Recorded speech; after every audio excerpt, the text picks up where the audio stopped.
Hello guys, நான் தான் உங்க டெக் பாய். இந்த வீடியோவில் என்ன பார்க்க போறோம்னு பார்த்தீங்கன்னா, எப்படி புதுசாக பில்ட் பண்ண கம்ப்யூட்டருக்கு ஓஎஸ் போடுறதுன்னு தான் பார்க்க போகிறோம். ஓஎஸ் போடுறதுன்னு ஒன்றும் அவ்வளோ பெரிய ப்ராசஸ்லாம் இல்லை. அது ஒரு சின்ன ப்ராசஸ் தான். அதுக்கு தேவையான பொருள் என்னன்னு பார்த்தீங்கன்னா, வெறும் ஒரு யூஎஸ்பி தான். போன வீடியோவில் நான் எப்படி ஒரு கம்ப்யூட்டருக்கு பர்ஃபார்மன்ஸ் ஹையாக இன்க்ரீஸ் பண்ணுறதுன்னு போட்டிருப்பேன். அதை யாரும் பார்க்கலன்னா மறக்காம ஐக்கானை கிளிக் பண்ணி பாருங்க. நான் டிஸ்கிரிப்ஷன்லேயும் லிங்க் கொடுத்துருக்கேன். ஓஎஸ் போடுறதுக்கான ப்ராசஸ் என்னன்னு பார்த்தீங்கன்னா, ஃபர்ஸ்ட் நம்மளோட பென்ட்ரைவை வந்து பூட்டபிள் பென்ட்ரைவாக மாற்றணும். அதுக்கு வந்து முதல்ல நம்ம பென்ட்ரைவ் வந்து 8 GB ஸ்பேஸ் இருக்கணும். ஃபுல்லாகவே 8 GB மினிமம் இருந்தாலே போதும். நீங்கள் மேக்ஸிமம் நீங்கள் உங்கள் இஷ்டத்துக்கு எவ்வளோ வேணால் யூஸ் பண்ணிக்கலாம். அதில் பூட்டபிளாக மாற்றினதுக்கப்புறம் நம்ம கம்ப்யூட்டரில் இன்சர்ட் பண்ணி ஓஎஸ் இன்ஸ்டால் பண்ணுறது தான் வேலை. சரி வாங்க நம்ம ஓஎஸ் இன்ஸ்டால் பண்ண போகலாம். ஓகே கைஸ், இதுதான் நம்மளோட பென்ட்ரைவ். இந்த பென்ட்ரைவை தான் நம்ம பூட்டபிளாக மாற்ற போகிறோம். இந்த பென்ட்ரைவ் வந்து சாண்டிஸ்க் கம்பெனி, இது 32 GB. இதில் தான் நம்ம வந்து பூட்டபிளாக மாற்றி நம்மளோட பிசிக்கு ஓஎஸ் ஏற்ற போகிறோம். சரி வாங்க அதோட ப்ராசஸை பார்க்கலாம். நம்மளோட வெப் ப்ரௌசரை ஓப்பன் பண்ணிக்கலாம். ஓப்பன் பண்ணோடனே விண்டோஸ் 10 இன்ஸ்டாலேஷன் மீடியான்னு சொல்லி டைப் பண்ணுங்க, இல்லை விண்டோஸ் 10 ஐஎஸ்ஓ டவுன்லோடுன்னு சொல்லி டைப் பண்ணுங்க. அது டைப் பண்ணோடனே ஓப்பன் ஆகிடும். உங்களுக்கு ஃபர்ஸ்ட் லிங்க்கை நீங்கள் கிளிக் பண்ணிங்கன்னா ஐஎஸ்ஓ ஃபைல் இமேஜ்னு இருக்கும், அதை கிளிக் பண்ணிக்கோங்க. அதை கிளிக் பண்ணிட்டு ஸ்க்ரோல் பண்ணி வந்தீங்கன்னா இங்கே உங்களுக்கு ஒரு ஆப்ஷனும் காட்டாது. அதுக்கு பதிலாக நீங்கள் வந்து F12 மட்டும் அழுத்தினீங்கன்னா போதும், உங்களுக்கு டெவலப்பர் ஆப்ஷன் ஓப்பன் ஆகும். அங்கே அந்த மொபைல்ஸ் லோகோவை கிளிக் பண்ணிங்கன்னா மேலே இருக்க மொபைல் லோகோ கிளிக் பண்ணிவிட்டு அங்கே ஐஃபோன் எக்ஸ்ஆர்ன்றதை இல்லை ஐஃபோன் SCயை மாற்றிக்கோங்க. அதுதான் மொபைலுக்கானது. ப்ளஸ் அப்புறமா நம்ம வந்து நம்மளோட வெப் ப்ரௌசரை கொஞ்சம் ரீலோட் பண்ணி பார்த்துடலாம். ரீலோட் பண்ணோடனே கீழே ஸ்க்ரோல் பண்ணி பாருங்கள். ஒரு நிமிஷம் ரீலோட் ஆகிட்டு இருக்கு. ஸ்க்ரோல் பண்ணிங்கன்னா இப்போ உங்களுக்கு ஆப்ஷன் செலக்ட் எடிஷன்னு, அதில் வந்து நீங்கள் இப்போ நீங்கள் கேன்சல் கொடுத்துட்டு விண்டோஸ் மல்டி எலெக்ஷன் கிளிக் பண்ணிக்கோங்க, கன்ஃபார்ம் கொடுத்துருங்க. ஓகே, நம்ம சூஸ் ஒன்ல வந்து லாங்குவேஜ் செலக்ட் பண்ணிக்கணும். இங்கிலீஷ் இன்டர்நேஷ்னல் செலக்ட் பண்ணிக்கோங்க. அப்புறமா விண்டோஸ் எந்த பிட்டில் ரன்னிங் ஆகுதுன்னு சொல்லி கேட்குது. எந்த வந்து 64 பிட், உங்களுக்கு 32னா 32 நீங்கள் டவுன்லோட் பண்ணிக்கலாம். பட் நீங்கள் 64 டவுன்லோட் பண்ணாலே 32க்கு சப்போர்ட் ஆகும். அதனால் நீங்கள் 64 பிட்டு டவுன்லோட் பண்ணிக்கோங்க. டவுன்லோட் ஆகிற வரைக்கும் வெயிட் பண்ணுவோம். ஓகே, நம்மளுக்கு இப்போ இன்ஸ்டால் ஆயிருச்சு. இன்ஸ்டால் பண்ணுறதுக்கு அப்புறமா நம்ம வந்து பென்ட்ரைவை ஃபஸ்ட்டு இன்சர்ட் பண்ணுங்க. நான் இன்சர்ட் பண்ணிட்டேன். ஓகே, அப்புறம் நம்ம பென்ட்ரைவை ஃபார்மேட் கொடுத்துருங்க. நீங்கள் ரைட் கிளிக் பண்ணிங்கன்னா நம்ம பென்ட்ரைவ் காட்டுது பாருங்கள், நம்ம பென்ட்ரைவ் யூஎஸ்பி டிஸ்க்குன்னு சொல்லி. இதை நீங்கள் வந்து ஃபார்மேட் பண்ணிடணும். ரைட் கிளிக் கொடுத்து ஃபார்மேட் ஆப்ஷன் கொடுத்து ஃபார்மேட் பண்ணிட்டுங்க. அண்ட் வந்து இப்போ நீங்கள் ரூஃபர்ஸ்ன்னு சொல்லி டைப் பண்ணிங்கன்னா இங்கே ஒரு சாஃப்ட்வேர் ஓப்பன் ஆகும். ஃபஸ்ட்டு நீங்கள் லோட் ஆகுது. ஓகே, லோட் ஆயிடுச்சு. லோட் ஆனோடனே ஃபர்ஸ்ட் லிங்கை கிளிக் பண்ணுங்க. ஃபர்ஸ்ட் லிங்கை கிளிக் பண்ணோடனே உங்களுக்கு ஒரு வெப்சைட் ஓப்பன் ஆகும். அந்த வெப்சைட்டில் ஸ்க்ரோல் டவுன் பண்ணி பாருங்க. இன்னும் கொஞ்சம் ஸ்க்ரோல் நல்லா பண்ணிட்டீங்கன்னா இங்கே ஒரு டவுன்லோட்ஸ் ஆப்ஷன் இருக்கும். அதில் உங்களோட ஆப்ரேட்டிங் சிஸ்டம் எந்த பிட்டோ அதை நீங்கள் டவுன்லோட் பண்ணிக்கோங்க. எந்த 64 பிட்டு, 64 பிட்னால எந்த மேலே 64ன்றது இருக்கிறதால நான் 64 ஸ்டாண்டர்ட் வெர்ஷன் டவுன்லோட் பண்ணிக்கிறேன். உங்களுக்கு 32னா 86ன்னு இருக்கும், அந்த பிட் டவுன்லோட் பண்ணிக்கோங்க. ஓகே, எனக்கு இன்ஸ்டால் ஆக போகுது. டவுன்லோட் ஆயிடுச்சு. அதை டபுள் டேப் பண்ணி ஓப்பன் பண்ணிக்கோங்க. இப்போ ஓப்பன் ஆனோடனே எஸ் கொடுத்துக்கோங்க. ஓகே, நம்ம ஓப்பன் ஆயிடுச்சு. எஸ் கொடுத்தோடனே நம்மளுக்கு மேலே டிவைசஸில் நம்மளோட யூஎஸ்பி காட்டுது. கீழே நீங்கள் வந்து உங்கள் ஐஎஸ்ஓ ஃபைலை செலக்ட் பண்ணணும். நம்ம டவுன்லோட் பண்ண ஐஎஸ்ஓ ஃபைலை பார்த்தீங்கன்னா நான் விண்டோஸில் டி காலமில் விண்டோஸ் 10ன்ற ஃபோல்டரில் நான் சேவ் பண்ணி வச்சுருக்கேன். அந்த பேத்தை காப்பி பண்ணி, இல்லைனா அந்த பேத்தை ஞாபகம் வச்சுக்கோங்க. ரூஃபர்ஸில் அந்த செலக்ட்ன்ற ஆப்ஷன் இருக்கும், அதில் நீங்கள் வந்து கிளிக் பண்ணணும். கிளிக் பண்ணிங்கன்னா விண்டோஸ் அந்த நியூ வால்யூம் டின்னு இருக்குது. எனக்கு அங்கே விண்டோஸ் 10ல் நான் ஐஎஸ்ஓ ஃபைலை செலக்ட் கொடுத்து ஓப்பன் கொடுத்துட்றேன். ஃபஸ்ட்டு இமேஜ் செக் ஆகும். அதில் ஏதாவது வைரஸ் இருந்தால் இதுலேயே நம்மளுக்கு வந்து எரர் செக் பண்ணி கொடுத்துரும். பட் வைரஸ் இல்லைனா நல்லா பர்ஃபெக்டாக ஒர்க் ஆகும். ஓகே, எனக்கு செக்கிங் இமேஜ் வந்துகிட்டு இருக்கு. ரொம்ப நேரம் செக் ஆகுது.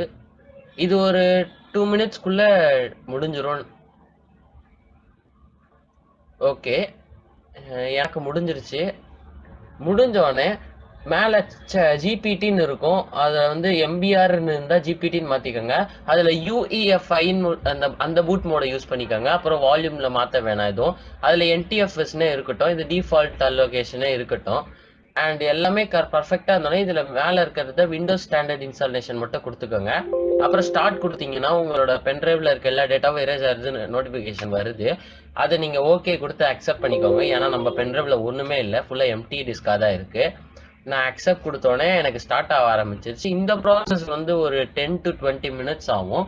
ஏன்னா பொறுத்து பென்ட்ரைவோட கெப்பாசிட்டி எவ்வளவோ அவ்வளோதான் நம்மளுக்கு வந்து ஸ்பீடு கொடுக்கும். எந்த 32 GB கெப்பாசிட்டினால எனக்கு கொஞ்சம் ஒரு மீடியமான ஸ்பீடில் கொடுக்கும். உங்களுக்கு வந்து எவ்வளோ ஜிபியோ அதை பொறுத்து தான் ஸ்பீடானது கொடுக்கும். எந்த வந்து 10 Mbps/s ஏறுது, அதனால வந்து கொஞ்சம் ஸ்லோவாக இருக்கு. ஓகே, ஃபுல் ஃபைலும் செக் ஆகி ஏறிக்கிட்டு இருக்கு. கரெக்டாக ஏறி முடிஞ்சோடனே நீங்கள் என்ன பண்ணணும்னா உங்கள் பென்ட்ரைவை எக்ஸிட் கொடுக்கணும். இப்போ நான் கொடுப்பேன் பாருங்க. ரொம்ப நேரம் எடுக்கும் இந்த ப்ராசஸ்ஸு, அது வரைக்கும் கொஞ்சம் வெயிட் பண்ணிக்கோங்க. ஒன்ஸ் இந்த ப்ராசஸ் முடிஞ்சோடனே உங்கள் பென்ட்ரைவ் வந்து பூட்டபிள் பென்ட்ரைவாக மாறிடும். அதுக்கப்புறம் நீங்கள் எத்தனை கம்ப்யூட்டருக்கு வேணாலும் நீங்கள் ஓஎஸ் இன்ஸ்டால் பண்ணிக்கலாம். ஆனால் உங்கள் கம்ப்யூட்டர் வந்து UEFI அந்த பூட்டை வந்து சப்போர்ட் பண்ணணும். அது எப்படி டர்ன் ஆன் பண்ணுறது நம்ம ஓகே. நம்ம ப்ராசஸ் ஃபுல்லாகவே கம்ப்ளீட் ஆயிடுச்சு. ஒன்ஸ் இது கம்ப்ளீட் ஆனோடனே நீங்கள் வந்து அந்த பென்ட்ரைவை கிளிக் பண்ணி ரைட் கிளிக் பண்ணுங்கள். ரைட் கிளிக் பண்ணி எக்ஸிட்னு இருக்கும், அதை கிளிக் பண்ணிங்கன்னா உங்களுக்கு சேஃப் ரிமூவ் ஆகிடும். அதுக்கப்புறமா எந்த கம்ப்யூட்டருக்கு நீங்கள் ஓஎஸ் பண்ணணுமோ அந்த கம்ப்யூட்டரில் பென்ட்ரைவ் இன்ஸ்டால் பண்ணிட்டு பயோஸ் மெனு ஓப்பன் பண்ணிக்கோங்க.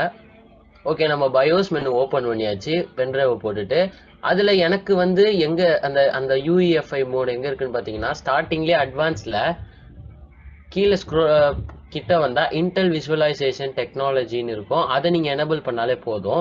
சில பயோஸில் வந்து பூட்டுன்ற ஆப்ஷனில் UEFI தனியாகவே இருக்கும், அதை நீங்கள் எனேபிள் பண்ணிட்டா போதும்.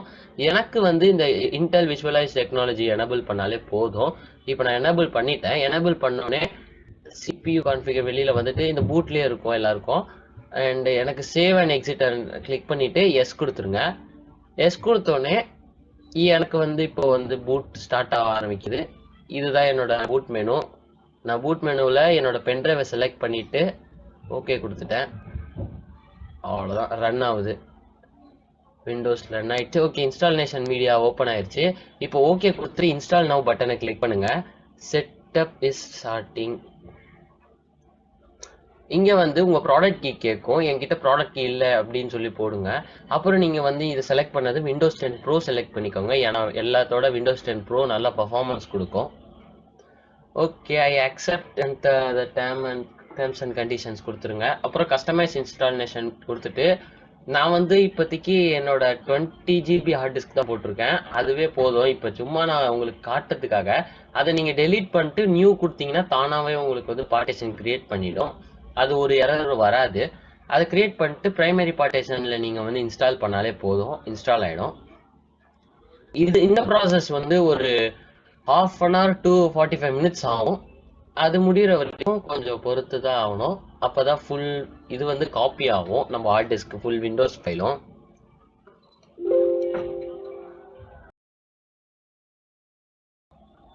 ஓகே, நம்ம ப்ராசஸ் இப்போ 80% வந்துருச்சு. 90 கிட்ட வந்துருச்சு. 80-90s கிட்ட வந்துருச்சு. இது முடிஞ்சோடனே நீங்கள் ப்ரொஃபைலெல்லாம் வெரிஃபிகேஷன் பண்ண வேண்டியது வரும். அவ்வளோதான், நம்மளது முடிஞ்சு. இப்போ அப்டேட் மட்டும் இன்ஸ்டால் ஆகிட்டுருது, அவ்வளோதான் வேலை. ஃபுல்லாகவே இன்ஸ்டால் ஆயிடுச்சு. விண்டோஸ் லோடிங் ஆகுது. இது சர்வீஸ் மட்டும் ஸ்டார்ட் ஆகுது. இது வெறும் விண்டோஸ் ஸ்டார்டிங் அப் தான் ஆகிட்டுருக்கு ஃபுல்லாகவே. நீங்கள் வந்து இப்போ புதுசாக நம்ம மொபைல் எப்படி வாங்கினா ஒரு லாங்குவேஜோ வைஃபை ஆப்ஷன்ஸோ செலக்ட் பண்ணணுமோ அந்த மாதிரி தான் இப்போ நம்ம வந்து இது செலக்ட் பண்ணுற மாதிரி இருக்கும். இப்போ இந்த முடிஞ்சோடனே இது வந்து ஒரு 10 to 20 மினிட்ஸ்க்குள்ள முடிஞ்சிடும். இந்த எல்லா மொத்த வேலையை சொல்கிறேன். ஓகே, எனக்கு ஓப்பன் ஆயிடுச்சு. ஓகே கைஸ், இவ்வளோ தூரம் நம்ம வந்து 100 சப்ஸ்கிரைபர் ஈஸியாக ரீச் பண்ணுற மாதிரி ஆயிடுச்சு. வெறும் 3 வீடியோ போட்டே 100 சப்ஸ்கிரைபர் ரீச் பண்ண போகிறோம். இது எல்லாமே உங்களோட சப்போர்ட்டால தான் என்னால் முடிஞ்சுது. நம்ம சப்ஸ்கிரைபர் நிறைய பேர் வந்து ப்ரோ கேம் பிளே வீடியோ போடுங்க ப்ரோ, கேம் பிளே வீடியோ போடுங்க ப்ரோன்னு சொல்லி கேட்டுக்கிட்டு இருக்காங்க. என்னால் கேம் பிளே வீடியோ போட முடியாது, ஏன்னா இது வந்து டெக் சேனல். கேம் பிளே போட்டிங்கன்னா அது வந்து கொலாப்ஸ் ஆகிடும். அந்த யூடியூப் சில பல இது வந்து கொலாப்ஸ் ஆகிடும். அது என்னால் பண்ண முடியாது. பட் நான் கேமை பற்றி பேசலாம், ஏன்னா இது டெக் சேனல். நான் கேமில் வர லாஜிக் மிஸ்டேக்ஸ் அதை பற்றிலாம் பேசலாம், எனக்கு பிரச்சனை இல்லை. கண்டிப்பாக நான் கேமை பற்றி நான் பேசுவேன். ஆனால் கேம் பிளே வீடியோ மட்டும் என்னால் போட முடியாது. ஓகே, உங்களுக்கு வேற ஏதாவது வீடியோ வேணும்னா மறக்காம இந்த வீடியோ கமெண்ட்ல கொடுங்க. ஓகே, எனக்கு இந்த இதெல்லாம் ஸ்டார்ட் ஆயிடுச்சு. நான் நெக்ஸ்ட் கொடுத்துட்டேன். Still setting things up. Thanks for your participants. Please do not turn. எல்லாத்தையும் செக் பண்ணிக்கோங்க, சவுண்ட் எல்லாம் ஒர்க் ஆகுதா ஒர்க் ஆகலையான்னு. நானும் நிறைய தான் செக் பண்ணி பார்த்துட்டேன். ஓகே, எனக்கு வீட்டுக்காகனால தான் நான் வந்து வீட்டு ஹோம்லேயே செலக்ட் பண்ணிட்டேன். இதில் உங்களோட இமெயிலை மட்டும் போடுங்க. இதில் நான் உங்களோட இமெயிலை போட்டால் போதும். அப்புறம் உங்கள் நேம் கேட்கும், நேமை போட்டுட்டு பாஸ்வேர்டை போட்டுருங்க. நீங்கள் எனக்கு ராங் ஆகிடுச்சு, பாஸ்வேர்டு தப்பாக போட்டிருக்கேன். ஓகே பரவாயில்ல, நான் ஸ்கிப் கொடுத்துட்றேன். ஸ்கிப் கொடுத்தோடனே உங்களுக்கு நேம் கேட்கும். எனக்கு ஃபஸ்ட்டே கேட்டுச்சு, இப்போ மறுபடியும் கேட்குது. இதில் என் நேமை நான் ஃபில் பண்ணிவிட்டு பாஸ்வேர்டு கேட்கும். நானும் பாஸ்வேர்டை நெக்ஸ்ட் கொடுத்துறேன். நான் பாஸ்வேர்டு போடல இந்த டைமு. ஓகே, அக்கௌண்ட் வெரிஃபிகேஷனும் முடிஞ்சிருச்சு. இதில் வந்து நீங்கள் ப்ரௌசிங்க்கு அக்செப்ட் கொடுத்துக்கோங்க, இல்லை உங்கள் இஷ்டம் தான். இது நாட் நவ். இதில் வந்து என்ன பண்ணுங்கள், லொக்கேஷன் ஆஃப் பண்ணிவிடுங்க, ஃபைண்ட் மை டிவைஸ் ஆஃப் பண்ணிவிடுங்க, எல்லாமே ஆஃப் பண்ணிவிடுங்க இருக்கிறத. ஏன்னா வந்து இன்ஸ்டாலிங் ரொம்ப நேரம் எடுத்துக்கும். இது நீங்கள் இது பண்ணிட்டீங்கனாலே கொஞ்சம் உங்களுக்கு சீக்கிரமாகவே இன்ஸ்டால் ஆகிடும். இதில் நீங்கள் கஸ்டமைஸ்லாம் வேணாம், ஸ்கிப் பண்ணிவிடுங்க. ஓகே, எனக்கு கான்ட்ராவும் வேணாம், நாட் நவ் கொடுத்துட்டேன். அவ்வளோதான். இது வந்து கெட்டிங் ஆகிட்டுருக்கு, ஸ்டார்ட் ஆக போகுது. இதுவும் ஒரு 10 மினிட்ஸ் ஆகும் இந்த ப்ராசஸ் முடியறதுக்கு. உங்கள் சிஸ்டம் ஸ்பீடை பொறுத்து தான் இருக்குது எப்படி இன்ஸ்டால் ஆகிறதுன்ட்டு. சில சிஸ்டம் நல்லா ஹை பிசியாக இருந்தால் உங்களுக்கு சீக்கிரமாக இன்ஸ்டால் ஆகிடும். ஓகே, நம்மளுக்கு இன்ஸ்டால் சீக்கிரமாக ஆயிடுச்சு. இன்ஸ்டால் பண்ணோடனே நம்ம வந்து அப்டேட்ஸ் முதல்ல பார்த்துக்கலாம். மொத்த அப்டேட்ஸையும் முடிச்சுக்கோங்க சீக்கிரமாகவே. ஓகே, இந்த வீடியோ பிடிச்சிருக்குன்னு நினைக்கிறேன். இந்த வீடியோ பிடிச்சிருந்தா லைக் பண்ணுங்கள், உங்கள் ஃப்ரெண்ட்ஸ் அண்ட் ஃபேமிலிக்கு ஷேர் பண்ணி விடுங்க. அண்ட் அடுத்த வீடியோ என்ன போடலான்னு மறக்காம கமெண்ட் பண்ணுங்க. நம்ம சேனலை யாராவது புதுசாக பார்க்குறீங்க மறக்காம சப்ஸ்கிரைப் பண்ணுங்க. பாய் கைஸ், அடுத்த வீடியோவில் பார்க்கலாம்.